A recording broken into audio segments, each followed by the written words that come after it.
Giovedì 3 marzo 2011. L'unica cosa che volevo questa mattina precisare, se le 11.05 del mattino, è qual è la prospettiva di un reato politico, soprattutto in ambito socioassistenziale. È praticamente che tutti i reati conseguenti a ma non una occasionale, una sistematica negazione dei diritti di una persona possono essere considerati tali. Questo vuol dire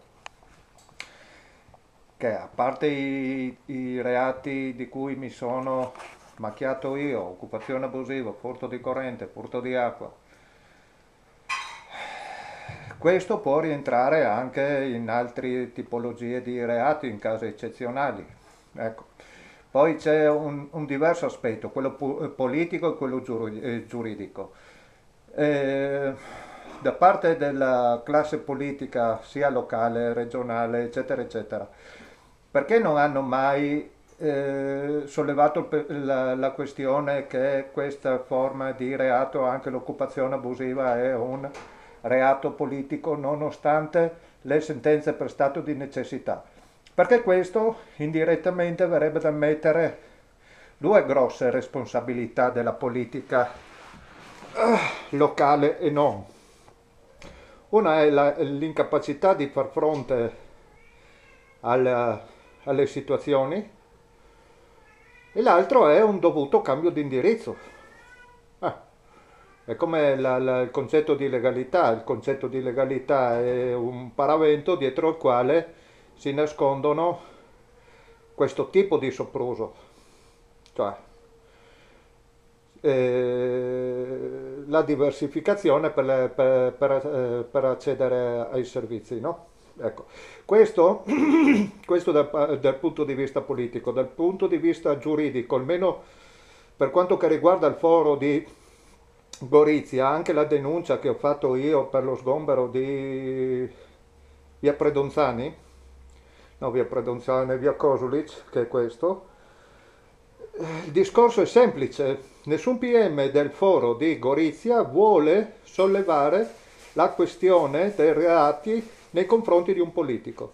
Adesso la- la-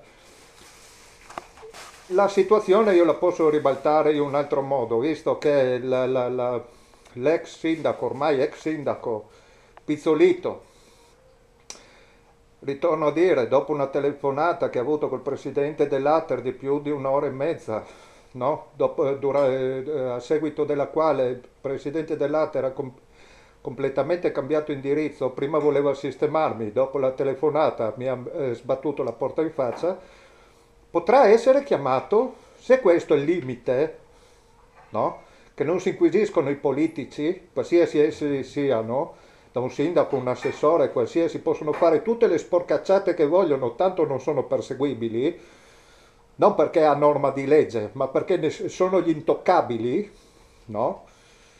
Adesso il sindaco non è più sindaco, adesso tra qualche mese il mandato finisce e io ho il procedimento in corso.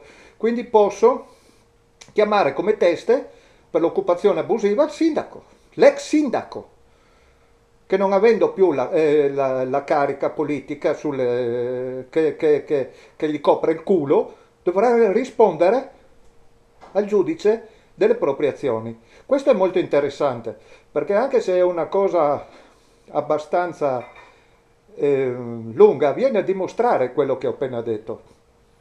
No? Non è che io ho bisogno più di tanto di fare carte e cartine, perché basta un po' dare un'occhiata a come funzionano o non funzionano le cose. Cioè, su Facebook posso fare il nome di Francesco Carbone, che non ha avuto seguito la denuncia perché andava a toccare gli interessi dello Stato, un parente di un ministro. Allora tutto si è insabbiato. E continua a essere insabbiato, quello è il bello, no? Ci sono tante altre situazioni in cui la giustizia ha triturato, ha distrutto delle esistenze e non ne deve rispondere a nessuno. Ci sono diversi gruppi, ci sono diverse iniziative, poi ci sono altre iniziative di carattere Cioè c'è un malcontento, non è soltanto Mattei Gilberto o Monfalcone che rompi i coglioni. Io sono la spia a livello locale dove c'è un zero assoluto, no? Un zero assoluto, no? Sono la spia a livello locale di questo malcontento, perché no? Nessuno mi ha ancora mai risposto perché dopo 12 anni di alta tensione abitativa siamo sempre punta a capo.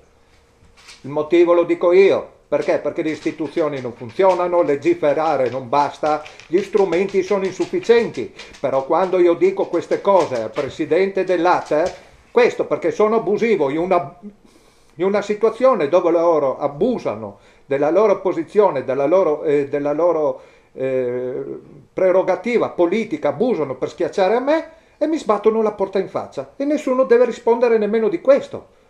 Quando io dico, ti dico io come risolvere i cazzi tuoi, ma loro rispondono, ma cosa mi devi tu insegnare il mio lavoro?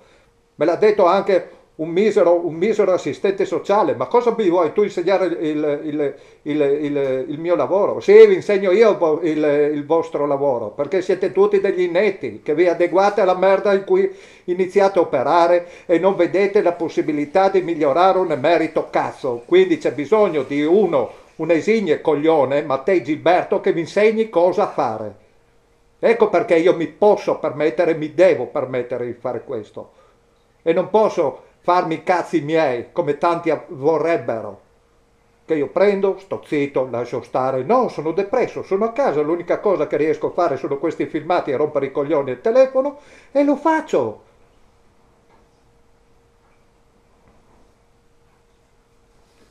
Allora, abbiamo detto, il motivo per cui la magistratura di Gorizia non si muove è perché la classe politica non riconosce come reati politici nella fattispecie questo tipo di reati e perché continuano a perseguitarmi. Vediamo come va a finire.